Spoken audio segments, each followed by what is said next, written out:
Quarter ফাইনালের প্রথম লেগে বার্সেলোনার মুখোমুখি আতলেতিকো মাদ্রিদ। কথার লড়াইয়ে না নেমে মাঠের লড়াইয়ে মনোযোগী বার্সা কোচ হান্সি ফ্লিক লা লিগা ম্যাচ হেরে স্প্যানিশ চ্যাম্পিয়নদের হুঙ্কার দিলেও চ্যাম্পিয়ন্স লিগ কোয়ার্টার ফাইনালে সমীহ করছে আতলেতিকো। একই দিন লিভারপুলের মুখোমুখি পিএসজি। দুই ম্যাচই শুরু রাত 1টায়। RICL TMX, যুগের পর যুগ স্থাপনা থাকে মজবুত। লা লিগা ম্যাচের রেশ এখনও কাটেনি, আবারও আতলেতিকোর মুখোমুখি বার্সেলোনা। জয়স্মৃতি নিয়ে মাঠে নামবে হান্সি ফ্লিকের দল। মেট্রোপলিতানোতে ম্যাচের পর চ্যাম্পিয়ন্স লিগে দেখে নেওয়ার হুঙ্কার দিলেও কথার লড়াইয়ে নামতে চান না বার্সা কোচ। তার ফোকাস মাঠের লড়াই। আতলেতিকোর বিপক্ষে জিততে চান 2 লেগ।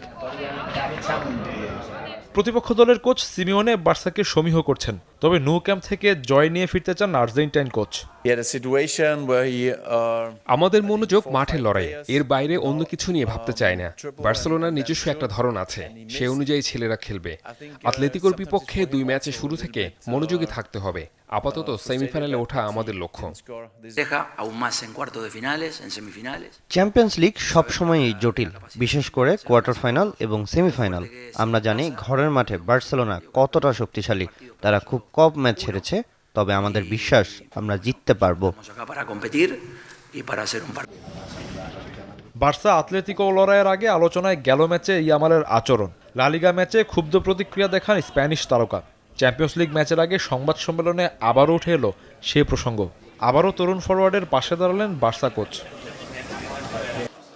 ফ্লিকের মতো শিষ্যের প্রশংসা করলেন সিমিওনে, তবে সেটা ভিন্ন কারণে।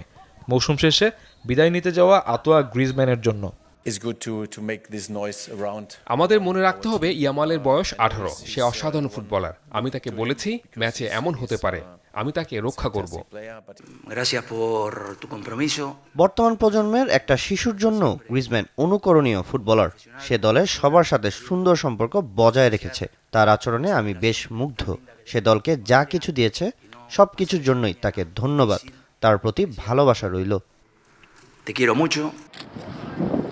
একই দিন কোয়ার্টার ফাইনালে লড়বে লিভারপুল পিএসজি। এফএ কাপে হারের ধাক্কা সামলে ঘুরে দাঁড়াতে মরিয়া অলরেডস।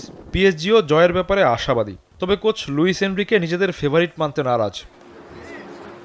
শফিউদ্দিন শাওন, চ্যানেল 24।